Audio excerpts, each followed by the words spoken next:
Tonight, we've got a musical legend on the show. Luckily, we've got a very musical audience. So let's warm up. Off you go. Do, re, mi, fa, So, la, ti. Okay, let's start the show!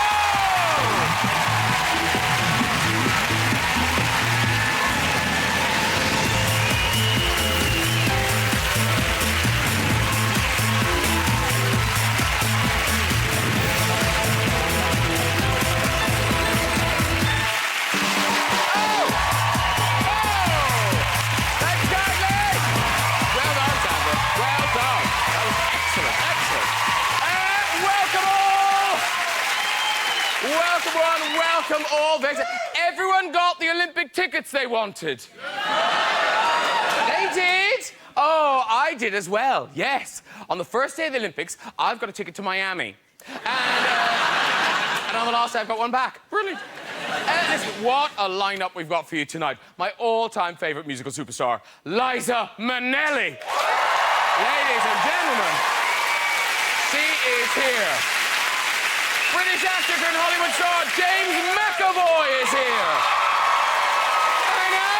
I know. And sour-faced funny man Jack D is here.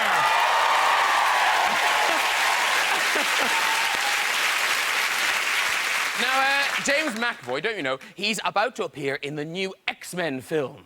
I love all the X-Men characters, I do. The indestructible Wolverine, the Temptress Storm, and the Essex Skank. Yes. Sorry, my mistake. The BAFTA award-winning Essex Skank. I know. James played Idi Amin's doctor in The Last King of Scotland. Yeah. Ooh, I tell you, that is a big sporran, isn't it? Idi Amin, you do think, has the world ever seen a more ruthless, power-crazed dictator? I know, really.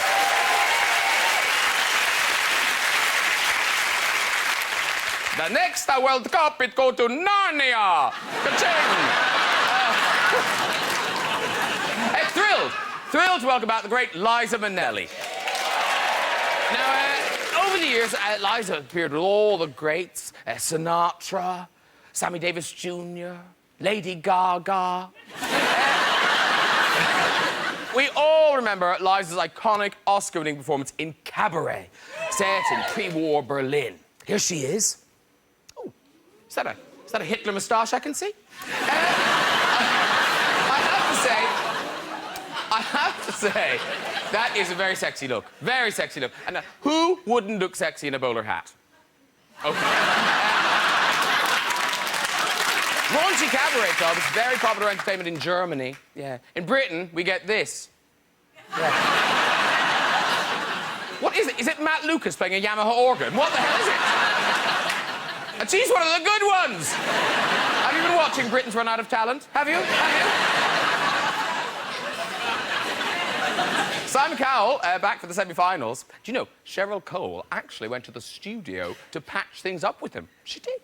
Oh, look, she looks very excited. Wonder what she looks like behind her back. Let's get some guests on! He's delightful, he's lovely, he's Jack D! Woo! Oh.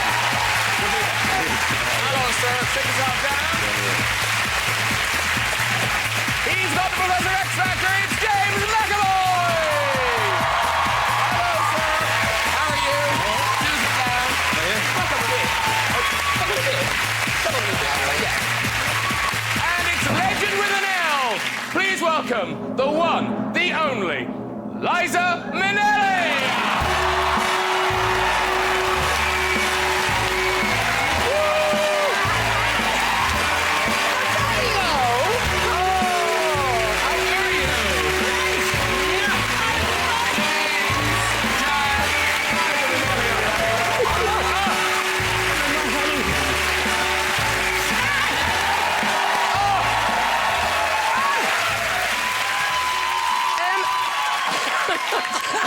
Now, can I just say, Liza, I'm so thrilled to see you looking so well. Oh, I feel great, thank you. Because you had was it a knee you had replaced? Oh, yes, I've had everything replaced, trust me. You know, but the knee was tough. Yeah. That's harder than the hip. You know, the hip is a snap compared to the knee. But you get through it. But are you in pain now? No. No. So you're good? I'm sitting down. You set off alarms and things. Oh, honey, everything goes off at the airport. That is because of the drugs and the crack cocaine that you Oh, yes. Yes. I offered to share it. I was hoping you could fix me up. But now... Are you big Liza fans? You must be. I'd say Yes. so. Who How can you isn't? not Who be? isn't? Exactly. My gosh. Exactly. As much as I'm very excited to be here with Jack, I have to say I'm excited more so to be here with Liza. Or you. Oh. I'm glad to be here because my sons went to see X-Men today, and as they were leaving, they said, "You're going to go to work. We're going to see X-Men." I said, "Yeah, but I'm going to work with James McAvoy tonight." So that just spoilt their evening. I'm just... yeah, so they're pretty nodding during the film. But now, Liza Minnelli, you are unstoppable. Because, I mean, listen, things have... You know, you've had your knee, you've had the hips, you had the scare with the brain thing, you've had personal tragedies, all sorts. But nothing stops you. You're now back, you've got a new album and a tour. In fact, I say you have a new album. I have your new album. You do, Here it is. do you? Yes. Now, I apologise, I sat on it earlier and it's a bit broken. If you buy it, it doesn't come like this. You sat on Liza's face? Yes, I did. Oh, my God. Can't you tell from her expression? Guys. Liza, I have to apologise, Liza. You come over to this country and you get treated like that. Graham sells these out of his garage. This is tell us where you recorded it. In bed. Yeah, recorded. Yeah. Wowza. What, you turned your bed into like a recording studio? Well, I had to lie there because I was having my knee replaced, right? So you have to stay off your knee for like 3 weeks before. And I was going nuts. I thought, I haven't to be in bed like 6 weeks? That's horrifying to not move around. So I thought, well, what can I do? So I called Billy Stritch. And I said, what do you want to do? He said, well, we could make an album just for us. And I said, yeah, that'd be fun. I mean, the last albums I've had have always been on stage. And I'm going, whoa, you know. So we made an intimate album, truly. Because you have kind of soirees in your house, don't you? Yeah, and I have friends come over on Sunday night, and there's no pressure. You know, you just have something to eat, and usually end up around the piano. And people can literally sing for the music, for themselves. Are your friends all singers too, or...? Because I've got to say, like, if you invited me over and you invited me to sing in your living room, I'd be hugely intimidated to sing in front of you. Yeah. Well, then I wouldn't invite you. No, I'd invite you in a second. Because not everybody's a singer. Yeah, that's people what I do mean. different things. Yeah, but if you invite someone over and say, come over to my house, no pressure, that would make me suspicious straight away. say that, though. Oh, you don't say that, okay. People I know and people that... There is no pressure. It does sound nice, the idea of just working from your bedroom, doesn't it? It's lovely. Well, no, not in that way, obviously, but just, you know, yeah, it'd be nice. Now, listen, you're going to be singing a song from the album later, and if people want to see you, very excited, again, with the Not Stopping, you're back on tour. Is it this month you start at the Royal Albert Hall? Yes. And then you do various dates in Britain, then around Europe, and then you end up in Vegas.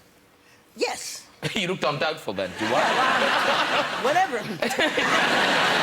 Now, this may go nowhere, but if I say the words Elvis and karate to you, Liza, Yes. does that mean anything to you? Yeah. Oh, it does? Oh, Yeah. good. Oh, tell all. Well, he liked to do it. He loved karate. Yes. And his moves on stage later on came from karate. And he was just really into it. I met him in Las Vegas.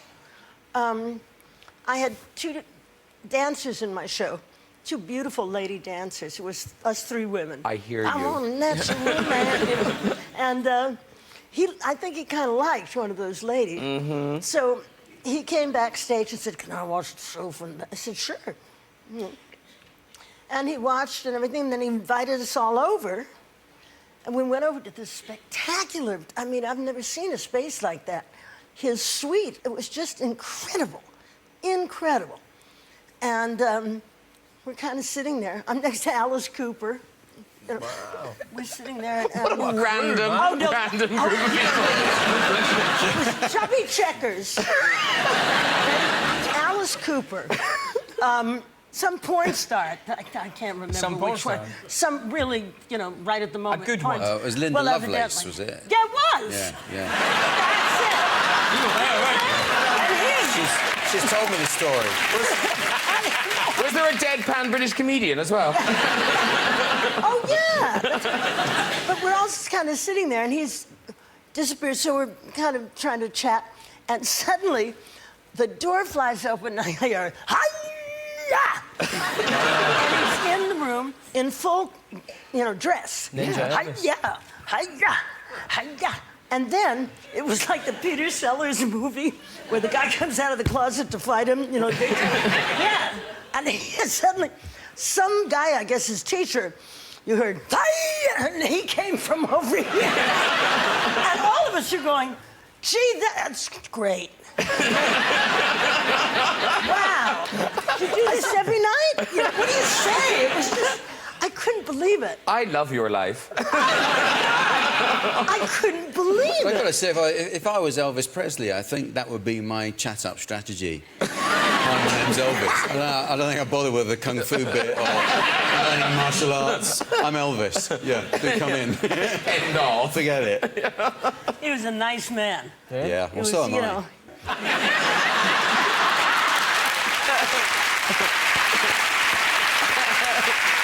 The other exciting, and is this? I mean, it was well publicised, so I think I can say that you turned 65 this year. Yeah.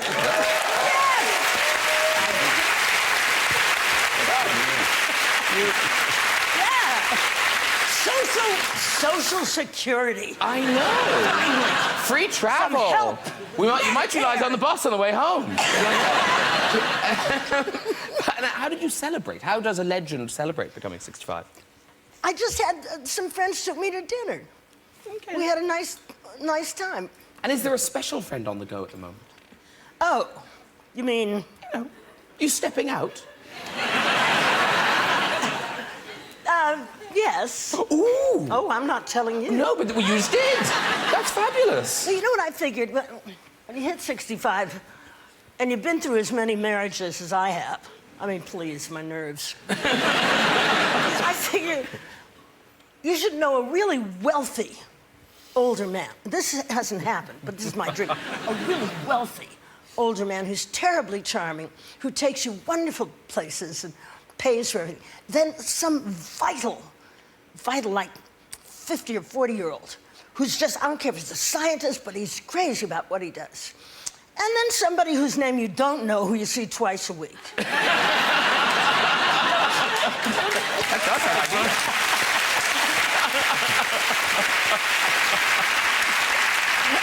Now, Liza, Yes. many of your fans have made their way in here tonight. And believe it or not, one of your fans is a man, and he lives in Amsterdam. We can't draw conclusions, Liza, but those are the facts. Where is that man? Is it Chris?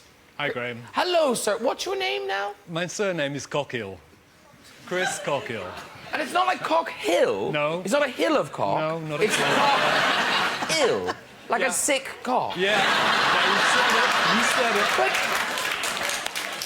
I mean, that must have been awful growing up. Yeah, Chris Cockhill. yeah. Oh, bless. But now, Chris is a very talented person. You'll be impressed by this. Yeah. He has fashioned a likeness of you. So if you could hand in the likeness.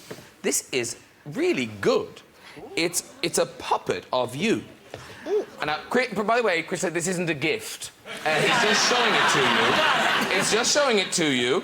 But Oh, it's great. I wish I looked that good. you do. But look, is that now? Let me just. Oh yes, look, I can do that. Oh, Isn't that good? look at that. And then that's arms, I believe. There's arms. Oh, that's Where are and these are the legs. Oh, man. Yeah. So if I do that and that, look at that. You're raving it. Now, this is good. Wait. Look. Uh-oh. I commissioned a small chair. So we can do, like, scenes from Cabaret. Can I do... You know that... Should we put the lights down? Should we put the lights down? Look at that, look at that. See, there you are, look at that. I'm so good at this. I'm so good at this. Now, Yes? pick up the leg and put it over the chair. Yes, I will. Hang on, what's leg? That's leg. One leg's gonna go. There we go. Yeah. Hello.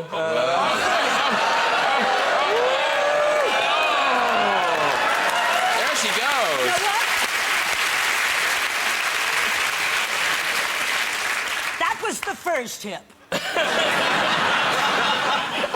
That's great. Isn't that really good? God, that's So great. much effort gone into that. It all is the time. beautiful. It is beautiful. Look at that nose. I wish my nose looked that. Look, you look gorgeous. Look at you there. So, Chris, how long ago were you in prison?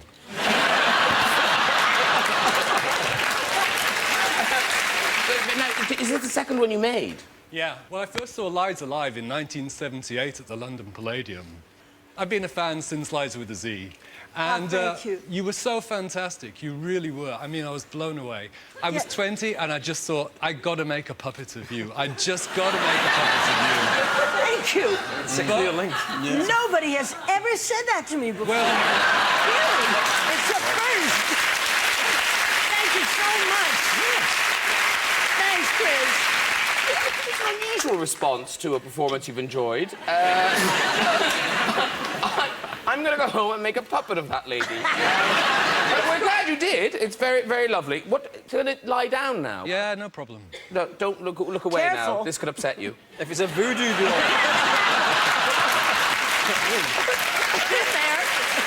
Anyway, we'll draw there. Right, I'll put Kind of looks like it's about to record an album now. Yes, exactly. any minute now. Now sing. Don't waste your time. I'll sit close by. Very moving, that. Very moving. You could make you cry. Do you know who could make cry? Who? Can I make Liza cry? No, well, you can make yourself cry, Oh, can't yeah, you? can make me cry. On occasion, I've made myself I cry, thought you could yes. I thought you could cry on cue, which that must be like Oscar waiting to happen. Because it doesn't matter what, you know, you can be like, oh, look, I'm I don't really crying. know what this scene's all about. I know I'll cry. Sometimes, like generally, I can do it when I need to do it. Every now and again, I've had the old kind of need to get the tweezers out and do the Joey Tribbiani trick. Ooh. What's that? That's where you put your hands in your pockets with a pair of tweezers and pull pubic hair out. Can we say pubic hair? Yes, we can. Yeah. Generally, I can do it when I need to do it. Was that something you learned how to do when you were a kid? I learned how to do it. Not the pubic hair, obviously. You didn't have any, but... I only got pubic hair at the age of 25, so I sent away for it. Puppeteer in Holland made it for me. This is a weird. Just all strings. I can do amazing things with. Like, if I pull that pubic hair out. Wow. The thought process that took me to pubic hair and pulling my leg up was nearly as weird as the thought process that led you to worship Liza Minnelli and then make a puppet. But when you were young, you must have been good, because you gave an amazing performance to... Was it your sister? Were you 8 or something? Oh, I know what you're talking about. Yeah. This is good. This is... I don't know how you did... This is nasty, is what it is. It's nasty, but it's good. When I was 8 years old, we were playing hide and seek, and I went up to the top flat at the house, and I hid in a cupboard. My sister caught me like that. Joy, if you're watching, I love you loads. And I was really annoyed that she caught me. And I was quite nasty to my sister when we were younger. We're not anymore. And she opened the door and went, I've caught you, you're right. I went, no, I'm not. And she went, what do you mean, I've caught you? I says, no, you haven't. What you've actually found is James's spirit. James is dead. James died, and I'm his spirit, and I'm here to tell you that you haven't found me. And anyway, she ran away crying. I know, boo, you must boo. And anyway, she ran downstairs and told my grandmother that James was dead. And my grandmother came upstairs, like, breaking her heart, really, really upset. And then she saw me standing at the top of the stairs with a big kind of shit-eating grin on my face. And I think she took her high-heel shoe off and threw it at me. And started calling me, and I was in deep shit for quite a while after that. But you turned it into a career. So I turned it into a career, yeah. And I've died in a lot of things. So, yeah, I'm glad I got that early practicing. Well, listen, nothing has held you back, because you're currently starring in the biggest movie on the planet. X-Men First Class. X-Men. It's out now. I know that because Jack's children were seeing it. Now, are you familiar with X-Men? Oh, yeah. Okay, you see. Well, this is a prequel. This is, am I right? Yeah, you are right. Yeah, I've seen it, so I should know. But but rather than me talk about it, talk us through the premise. Talk us through the premise. All right. The year is 1962. Mutant doesn't mean Hugh Jackman or Patrick Stewart or any of these things yet, or Brotherhood or a different part or subsection of humanity. It's just a kind of medical name for something is wrong with you. And there's all these people all over the world who have something wrong with them, they think. But they haven't joined up yet, and they don't know that there's other people out there with something wrong with them. Anyway, they get together and they start to realise there's not something wrong with us, there's something right with us, and we're special, and we're in the next stage of evolution and all of that. And then, shortly after finding that there's more of them out there, they get charged with saving the world from nuclear annihilation. And that's pretty much the film, with a few laughs thrown in. You're Professor X. Professor X. Professor X. Professor X. Right. No more to drink tonight. But you're not in a wheelchair at this point. No, in the other films, Sir Patrick Stewart plays him in a wheelchair. Crazy character choice, but I haven't done that in this film because, you know, one of the good things about doing a prequel is that you get to explain why people are the way they are, why they're funny, why they're strange, why they're evil, why they're good, why they're in a wheelchair, why they have no hair, why whatever, you know. But you're still, even though you're not really as kick-ass as everyone else. Unfortunately, no. I mean, it's a big summer blockbuster action movie. Don't get me wrong. It's just that the other cast get to do all the ninja action stuff, and I'm pretty much sitting there behind a desk going like this. That's my special move, really. It's not very Did it good. take long to come up with your special move? I spent about 3 months in a Shaolin camp in Dagenham. Working with some Shaolin monk ninja commandos. And it was deemed by them that I had attained a certain level of zen that I was allowed to use that special move. Because you could have gone with 2. But I could have gone with 2, but then I'd have mind-bended you so hard that, that you wouldn't know what hit you till next week. We've got a little clip of goody. Professor X doing his special thing. Mind-bending. Yes. Enjoy. Individuals with extraordinary abilities may already be among us. McTaggart, you really think that some crackpot scientist is going to make me believe in sparkly dames and vanishing men? I didn't really expect you to believe me. One of the many spectacular things my mutation allows me to do is that I can read your mind. Are you gonna ask us to think of a number between 1 and 10 now? No, Agent Stryker, although I could ask you about the Jupiter missiles America are currently placing in Turkey. You brought a damn spy into this facility.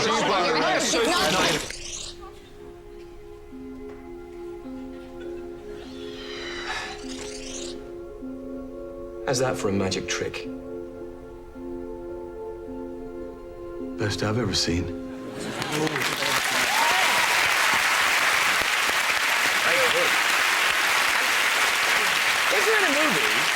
If you're in a movie, and you're so I don't know how many months it took. Many millions of months, man. And you're doing this. I'm doing that. Did you start to believe it? Did you ever Believe that I could bend your mind? Well, no, that you could, you know, did you practice, you know, when you're waiting, you got to, hang on, I'll try and read your mind. Did you? Well, when I was a kid, right, I used to sit there, like, looking the cat in the eye and just going, move. Like, move. And every now and again, you know, after half an hour, it would eventually move, and I'd be like, more talent. Never when I made the film, but when I was a kid, I used to believe that I could bend your cat. If I do kind of a telepathy chat, if I try to send you a question, can you try and send me an answer? I'm just going to send it. Yeah, you don't answer it. Okay. Okay. Okay, go. Okay. You need to do the finger thing. Oh, yeah. Have you had the training? Not as much as you. Okay. I've just done a night Be school. careful. Have you warmed up? You got to warm your fingers up, man. They're warm. You don't know what you're messing with, Graham. You don't know what you're messing with. Oh, here we go.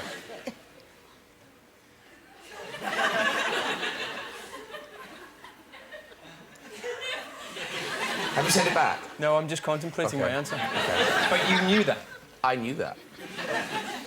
I got it!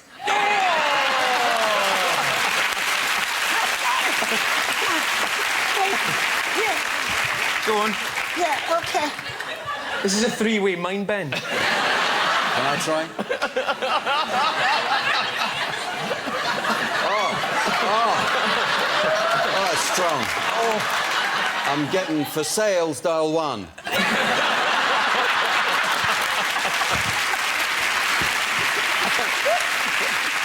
Did you send me an answer? I did. Well, Was it listen, brown? By the time we were finished, it would have been.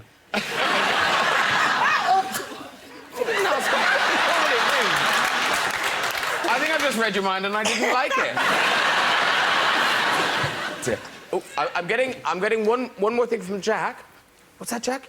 You'd like me to mention the new series of Lead Balloon on BBC Two Tuesdays at 10 o'clock? You're talking to me like I'm sooty. What's that you say, sooty? You want me to mention the new programme? No, congratulations. This is series 4? Yeah, it is, yes. And typical lazy writing performer, you've already said, oh, this is the last ever series. Why don't you want to write some more? Well, I'm not lazy. God, you know, I mean, listen, I'm just sitting on a couch with people who work in bed and do that for a living. I go out. Yeah. You're touring. Yeah, I'm out there, but it's yeah, you know, it's very time-consuming, and like anyone in this business, you want to do different things, don't you, all the time? It's good fun to vary. Yeah. I love doing it, and it is a lot of fun, but I have other things I want to do. Oh, fair enough. Well, listen, episode 1's gone out. Episode 2 is next Tuesday. Yeah. We've got a clip. Does it need setting up? It's... I think the clip you're showing, Rick, the character I play, Rick Spleen, is now working at a shopping channel. Things have got that bad. And he's a presenter on a shopping channel. And the main presenter has died. And Rick is secretly rather thrilled because he gets taken on. OK, here's the clip. We would like to say a very big thank you to those of you who've been kind enough to send us messages of condolence. It's been a great source of comfort to us at this very difficult time, so thank you. Yes, now, we've been thinking about how Daryl would most like to be remembered, and we're very proud to announce that Bargain Channel viewers will have the exclusive opportunity to purchase this special commemorative plate. Yes. It's inscribed really rather beautifully with his birth date and the date of his sad passing. And in the centrepiece, we have an incredibly lifelike portrait of Daryl. A special memento of a special man. At a very special price, $14.99. Lines are open, 08081 570 578.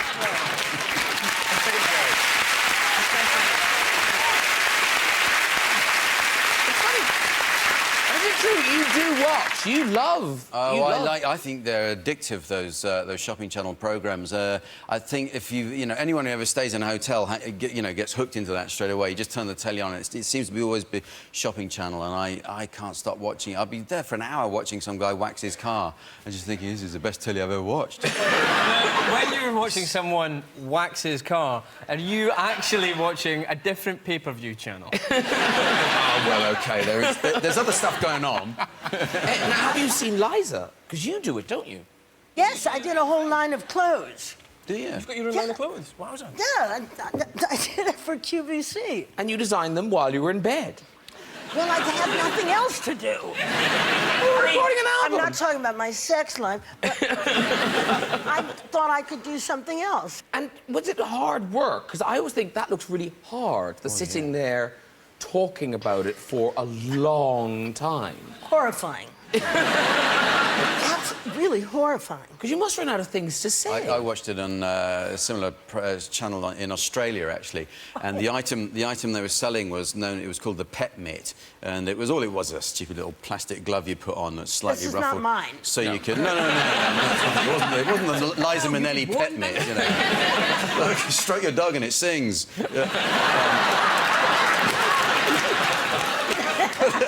Dancing party. But they were clearly. It was obvious that this guy was being told just to keep talking because it was live on air, and he was saying, "Yeah, your pet dog's going to love that. Look at that. You can just stroke him like that."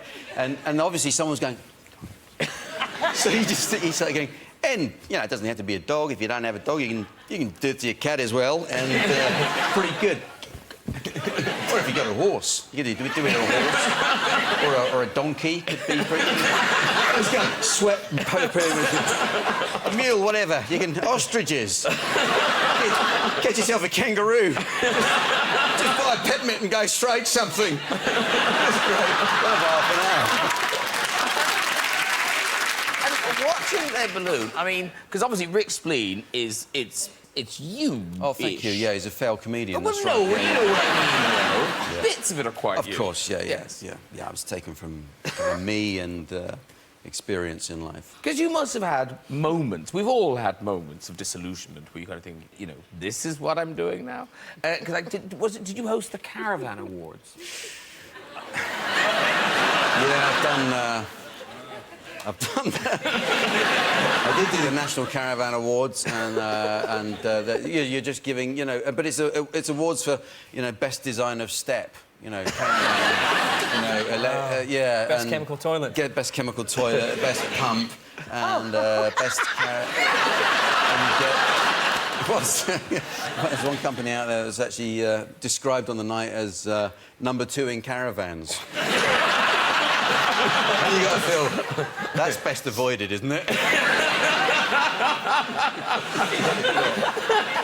It's something you get on YouTube. Yeah. You just put that in. #2 in Caravan, you'll get 4,000 hits. But talking of awards, moving down the couch, James, didn't you ever run in with Will Smith? Was that the night you were nominated for an Oscar? I've never been nominated for an Oscar. You were robbed. I was robbed, I tell you. No, I presented at the Oscars, though. Oh, OK. And that year they said, seeing as you're presenting at the Oscars, would you like to come along to the Oscar party? And I was like, totally. Aye. And we met lots of people off the telly, which was fantastic. But like proper people off the telly, Americans, do you know what I mean? Not us lot. More disillusionment.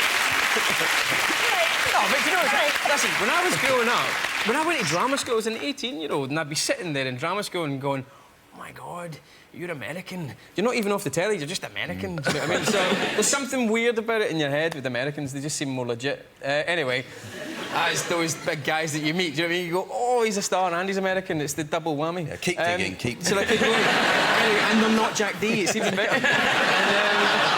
Anyway, no, we bumped into Will Smith, and I've done this a few times in my career. You notice them from the television. Your brain and your eyes recognise them before your consciousness kind of goes, but you don't know them. And so you go, hey, how you doing? You all right, man? Nice to see you.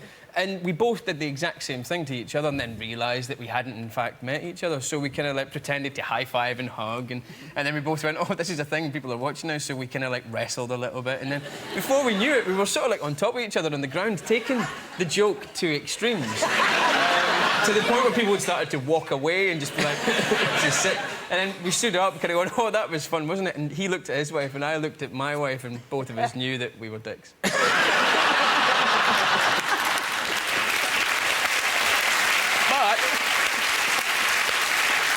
when it comes to awards, no one can top you, lady. You're one of those really, really rare things. You're an EGOT. An EGOT, you know, an Emmy, a Grammy. I was wondering what that was. I'm going. Yeah, no. You must know you're an EGOT. What's the C? A Tony. A Tony. Tony, of course. Yeah. Yeah. Emmy, Grammy, Oscar, I've Tony. done Caravan Awards, Awards. I'll tell you, there are only 12 people have ever been an EGOT, and only 5 are still alive. Oh, sorry. Oh, sorry, 4. 3. Well, we better hurry up, because time has come for some music. Yes. Now, what are you giving us off the new album? Well, there was this song that I found. It was written in 1928, right? Mm-hmm.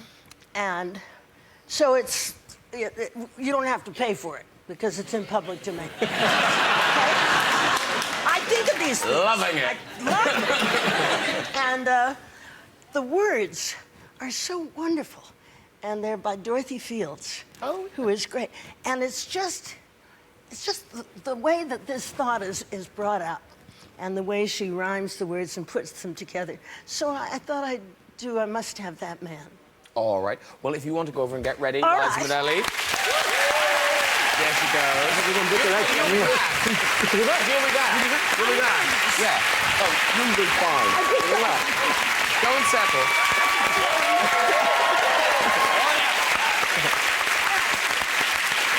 Shortly, we'll be having this week's Stories in the Red Chair. But first, performing I Must Have That Man, it is Liza Minnelli!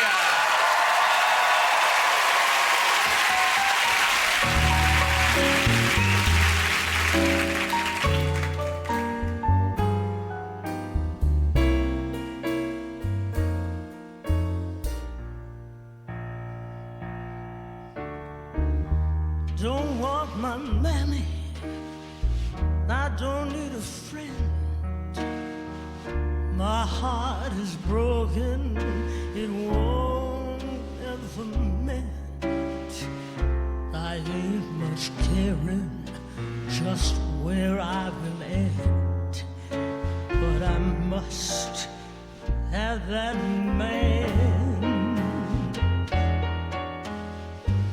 I'm like an oven that's crying for heat.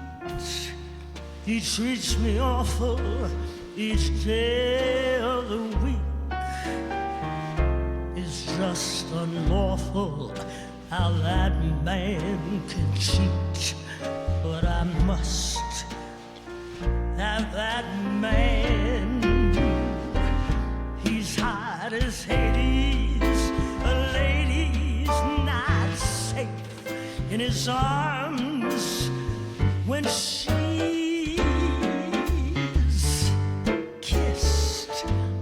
But I'm afraid that when he cools off, maybe I'll be ruled off his list. Then I'll never be missed. I need this person much worse than just bad. I'm half alive and it's driving me mad. He's only human if he's to be had. And then I must have that man. I must have that man.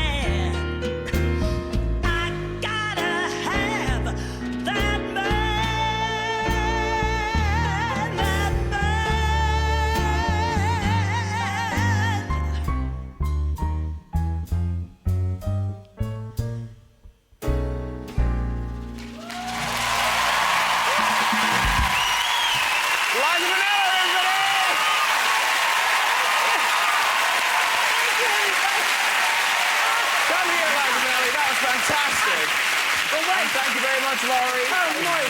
Oh, there you go. Oh, that was genius. Liza Minnelli, everybody! Come back here. Back to your seat. You're very nearly done. There you go. Is it okay? Okay. Oh, it's a great lyric, isn't it? It's a fantastic lyric. I love that. I need this person much worse than something. Just bad. Yeah, very I'm good. half alive and it's driving me mad. Let the ladies go over in the Hades. Ladies won't be safe. Yeah. It's fantastic. He's hot as Hades. A lady's not safe in his arms when she's kissed. I know.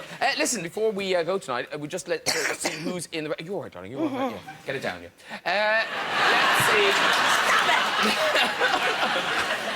let's see who's in the red chair. Who's up first? Hello, nice lady. Hello. Loving you. And what's your name? It's Susie. Susie. And what do you do, Susie? I'm a chest specialist nurse, actually, Graham. Where are you from? What's this? What's happened? I'm sorry, I didn't. It's just making me laugh already. I don't know what you're doing. Smooth. Liza Minnelli's just amused by the look of him. Okay. Excuse me. Yeah. So you're a chest specialist nurse? Yes. Right. Off you go with your story. OK, Graham, so I was in Goa on holiday, and I was lying...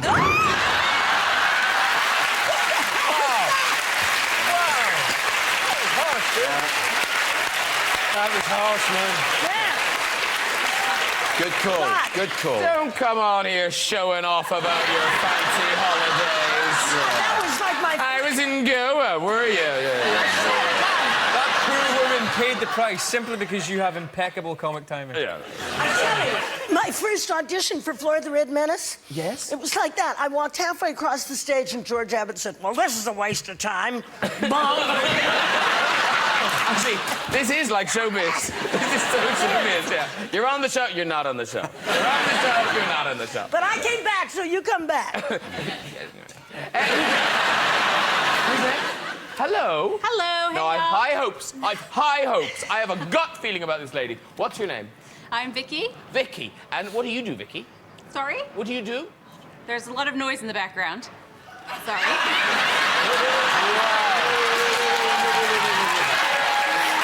I say one nice thing, she's a diva. Sorry. Could people be quiet, please?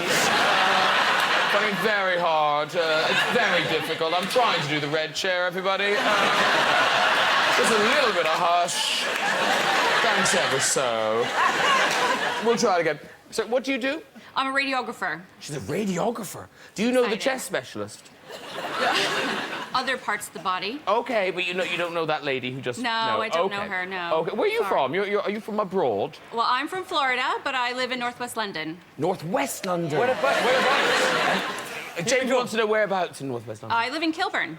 Kilburn. Hey! Oh, they're loving Kilburn. Lovely time in Kilburn. Oh, okay. You've got a lot to live up to now. Okay, off you go with your story. Right, so one day I was working, and I was working the night shift, and I had to get called down to the emergency room to do an abdomen and pelvis x-ray on a very young man. So I walk in with my little portable machine, and I asked him what was wrong, and he said, oh, I'm having terrible abdominal pain in my lower abdomen and my pelvis. And I said, okay, so I went and I started putting the film under him, and I heard this buzzing.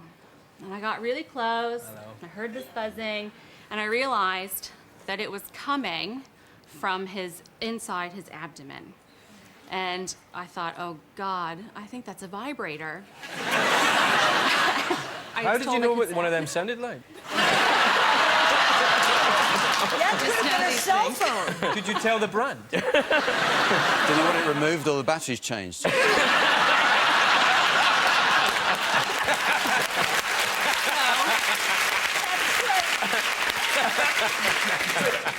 So what was it?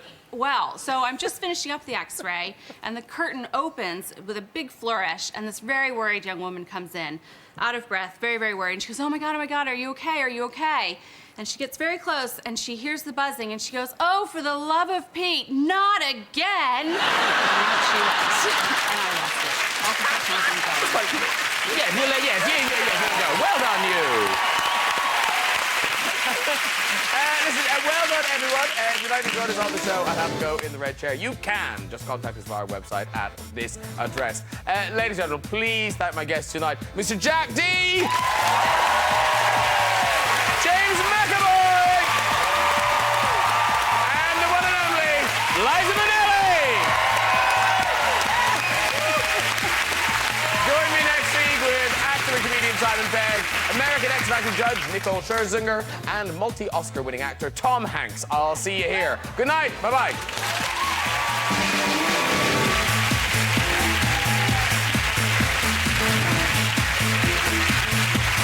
Jim Carrey is Ace Ventura, back with new animals, new adventures, but the same old hair when nature calls at 11:30. Before that, maybe your luck's in. The National Lottery Friday night draws coming up on BBC One. But if you want to be thrilled and scared and thoroughly entertained, be here tomorrow night at 20 to 7. It's a white knuckle ride with Doctor Who.